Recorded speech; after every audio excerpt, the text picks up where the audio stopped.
Hello and welcome to my YouTube channel. My name is Mark and I thank you so much for coming by today. Well, if you're like me, then this pandemic has got you all over the place doing all kinds of different things. I know creatively for me, it's been a very trying time because even though I've been drawing and painting and trying to keep my creative spirit engaged, it's been difficult, and I also have to work, so that keeps me busy, but I'm finding that I am kind of in a slump right now when it comes to my creativity. So I'm not producing anything really exciting or things that I'm excited about. So what I've been doing is organizing, cleaning up my space, organizing my tools, and even doing things like this, writing writing funny letters to my friends and family, just to keep myself fresh and keeping some motivation going. And so what I've been finding is that the lack of being outside and being socially engaged has got me kind of just in a slump. I guess that's the best way to say it. It's a creative slump. It happens to all artists at some point. You could call it a creative block, a creative slump, whatever you want to label it as. What it is it's when your routine is sort of stagnant and day after day you're not finding inspiration or motivation or just any reason to be creative at all. I know some people like myself start to draw it out in other areas like music or cooking or just other things, knitting, all kinds of different outlets for creativity. But the one form of creativity that we want to do seems to elude us, and it's just hard to find that motivation to actually pursue it. So what I have is some ideas on how to get yourself out of the slump and get yourself back into feeling creative in the way that you want to, not trying to get into the other outlets like cooking or knitting or whatever. If you are in a serious creative slump at this point, or you're just not feeling very motivated or excited by your own work, then it's time to take a look at things and see where you can apply your creative spirit to other things like exercise, your diet, or just reading a book or doing something completely different. And we'll talk more about that in a minute.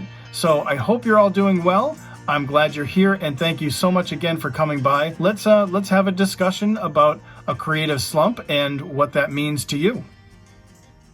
Right now, I've been in a creative slump for about 4 weeks, and it's pretty frustrating. So I've been finding small creative projects to keep myself busy and help get me back into my groove. I had a couple of these IKEA cork coasters, so I'll use one for my coffee cup, but the other I decided to cut notches into with an X-Acto knife to use as a holder for my paintbrushes. It works really well and keeps my brushes within reach while I'm painting, keeps them from rolling around on my desk and in my paint tins, and it lets the brushes dry while they lie on their sides. The benefit to this kind of peripheral thinking is that just doing a simple project like this can lead to considering other ideas or solutions for other projects as well. I have a whole bunch of these spare toilet paper tubes and thought there must be a way I can turn these into something useful. I recently shared a video about a 300 slot pencil case I bought to hold my really good colored pencils, except it didn't work out the way I hoped and I needed to find another solution. Using these tubes, I put them in my old pencil case, which is actually an old milk bottle crate. The milk crate has 6 deep slots and tall sides with a handle that goes over the top. Well, I cut off the sides and the handle and drilled finger holes in the sides to allow easier access and keep it portable. Putting the toilet paper tubes in worked really well, turning each deep slot into 2 slots, giving me twice the space to hold all my Faber-Castell Polychromos pencils. I really like this solution, and it keeps my pencils from banging around like they did when there were only 6 slots. But I kept the idea of making a new pencil case going. I created this small prototype out of cardboard for a pencil case that I could make at a larger scale using wood or even heavy illustration board. These pencils are obviously too big, but hopefully you get the idea. This kind of mechanical thinking is a great way to continue being creative, but in a way that is solution-based and which accesses abstract thinking, which means I'm not restricted by my own creative boundaries. So I decided to keep this mechanical thinking going, and I drew up a layout for another pencil case that has 22 slots, about the same size as the toilet paper tubes, which I could build out of wood and keep right on my desk. Now, I may never make these pencil cases, but just developing the ideas for them allowed me to tap into my creative spirit, again, without expectation or pressure, and strike that spark to help get me back on track. But despite these fun projects, the fact still remains. I am in the middle of a creative slump. So at this stage, I suppose the most important question we should ask is, what is a creative slump? Well, in my definition, a creative slump happens when we're mentally exhausted or overwhelmed by aspects of our life that seem to be either out of our control, overly redundant, or that we don't feel like we have any impact on. Finding ourselves in a slump can be frustrating, distressing, and taxing, and it can affect our creative output as well as other areas of our life. A creative slump is often referred to as a creative block, which is more like a wall or an obstacle that we need to get past to regain our creative routines. Creative blocks are often accompanied by personal situations taking precedence in our life, an intense pressure to produce, like a tight deadline, a project out of our skill set, or a project with rigid boundaries that's way outside our comfort zone. And while getting over, around, or even under a creative block can require time, patience, and a flexible strategy, there is no real strategy to get out of a creative slump. The best analogy I can come up with is that a creative slump is a lot like wearing a wet blanket. It's heavy, cumbersome, and keeps us from freely exercising our mental and creative skills in a fresh, routine fashion that we're accustomed to. A slump is challenging and takes time to get up from. Time that could be better spent doing more of the creative activities we really enjoy. Now, if you search YouTube or Google, you'll find a dozen videos and sites that offer ways to break a creative slump or how to get over your creative block, and they're all fine.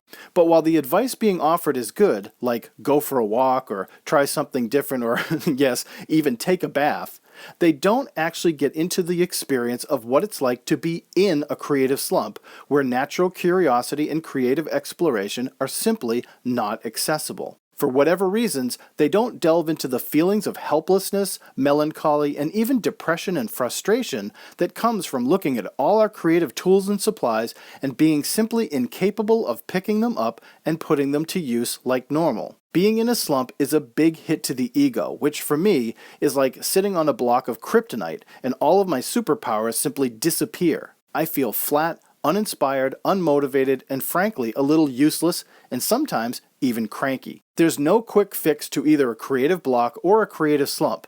So the most important thing we can do is to try to understand what's happening, to explore why we're in the slump and recognize what it's doing to us. So once we begin to recognize it and understand it, we can then address the creative slump, talk about it with others, and seek out ways to support our creativity and eventually lead us back toward our normal routine. One way is to force ourselves to work creatively. Despite what you may hear or read, taking a break from our creativity is probably the worst thing we can do during a creative slump or block. Giving in to the desire to give up is to turn our back on the passion and sheer joy we get from immersing into our creativity. By taking a break, we put our creative spirit at risk of being shut down and allowed to fall away when we should actually be nurturing it in a healthy, organic way. Sure, taking a few days to regroup or contemplate or to try other things is always beneficial and works for most people. However, for some, it can become a permanent break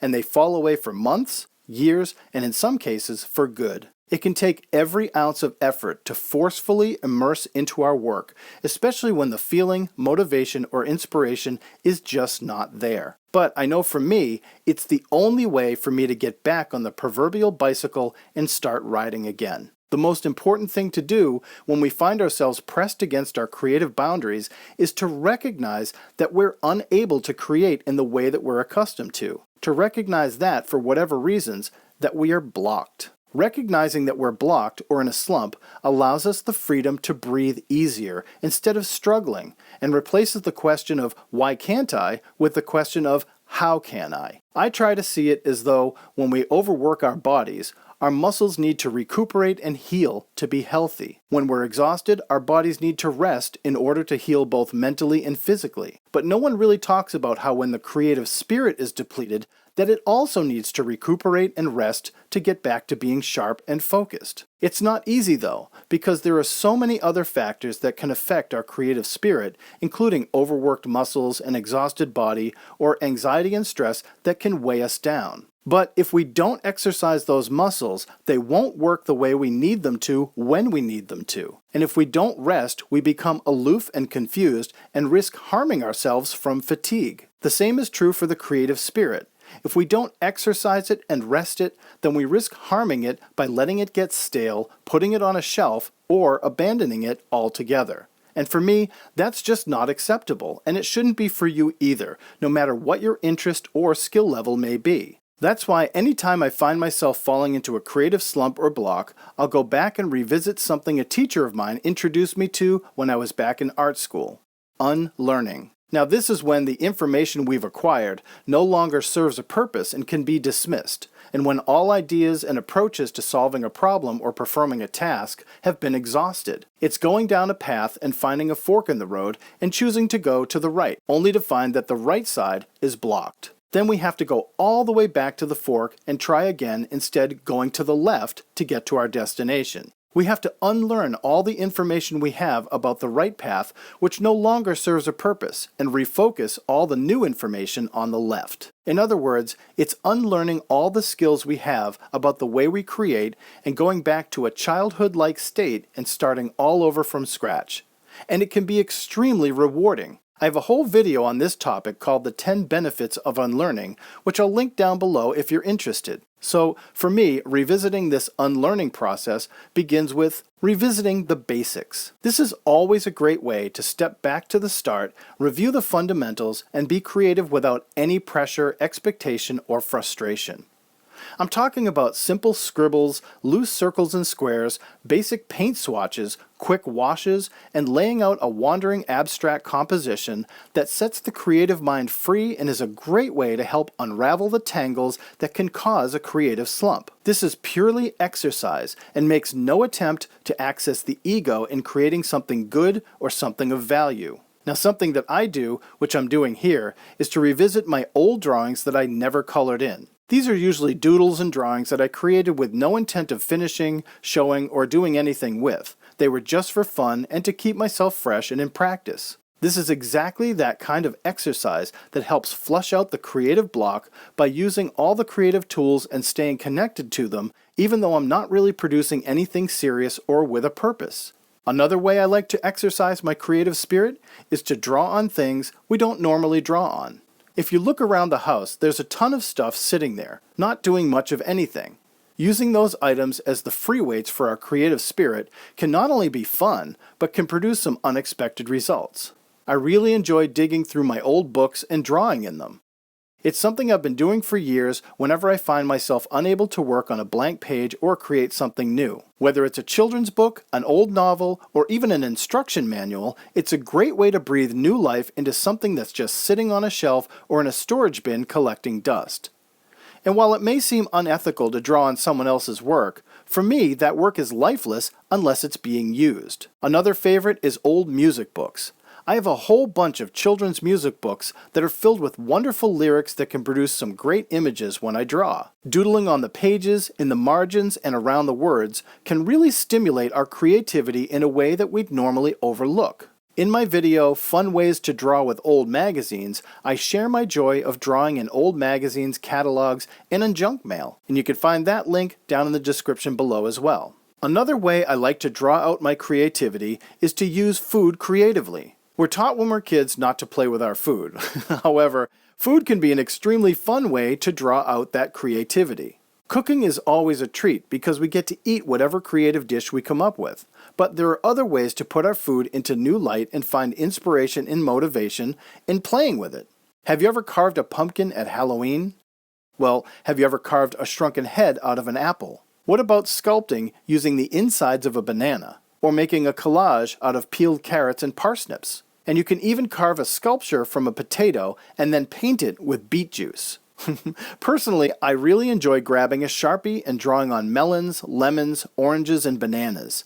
It's harmless to the fruit inside and makes for a really fun way to be creative and make some interesting decorations to display around the house. But what it's really doing is allowing us to freely play with our food in a way that stimulates our creative spirit outside the normal method of working and in a place like the kitchen that is vastly different from where we might normally create our work. The great thing too is that it can lead us to see what else we can play with, like old Amazon or cereal boxes that we can cut up and create with, old sneakers or plant pots that we can draw on, or even old photographs we can clip and rearrange into a new collage or photo album. There's so many ways to subtly work out of a creative slump without discounting the emotional or physical reasons of why we're in it in the first place. It's all about that natural, organic process of nurturing the creative spirit instead of walking away from it or feeling negative or guilty emotions for not being able to access it. Lastly, it's always beneficial to explore other outlets of creativity.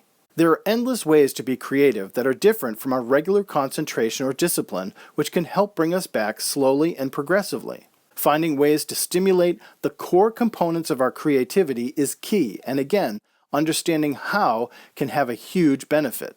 For example, instead of that useless feeling of not being able to paint a painting, understanding how the preparation of a painting is a vital component to the process that can be exercised in a different way. Like cooking, it requires the same kind of preparation as a painting, where instead of brushes, canvas, paints, and water or thinners, we use knives, cutting boards, food, and pots and pans. Keeping our workspace in shape for us to be creative requires organization, so we know where everything goes and how we access our tools. Ironically, our closets, bathroom cabinets, and kitchen cupboards require the same organization skills to keep things in the right place and so we have access to them when we need them. In the middle of a creative slump, it may seem impossible to plan a day of creative activities, but it's not impossible to plan a day of resting, watching television, going for a walk or a bike ride, or writing a letter to a friend. And purging old art supplies is not much different from purging old clothes, books, or things in the garage. I just recently went through all my art supplies and put everything I haven't touched in the past 2 years in a storage bin. That way, the only things that I have out are things that I consistently use. Again, the key is to understand how these components work together: preparation, organization, planning, and even purging, and how to apply them to those outside peripheral areas of our life that can work in our favor and help us get us back in the groove and put our normal creative routine back on track. Now, there's no guarantee, but while some advice you may find out on the internet doesn't directly address why we fall into a creative slump and only offers ways to distract us from a creative slump, it's important to remember to keep engaged. Because not for nothing, when we are in the middle of a creative slump, it's so easy to wander away into that distressed, helpless way of thinking that when we leave it unfettered, it can easily turn into a blasé, apathetic attitude that, after extended periods of time, can actually make us cynical, resentful, and worst of all, uncreative. Well, I thank you so much for watching today, and for me, this video was actually helpful to take a look at my own creative slump, the one I'm in right now, and remembering that it's not permanent, and that there are things I can do to help myself get out of the slump and back on track with my creative spirit. As always, thank you again, have a great day, stay healthy and safe, and God bless.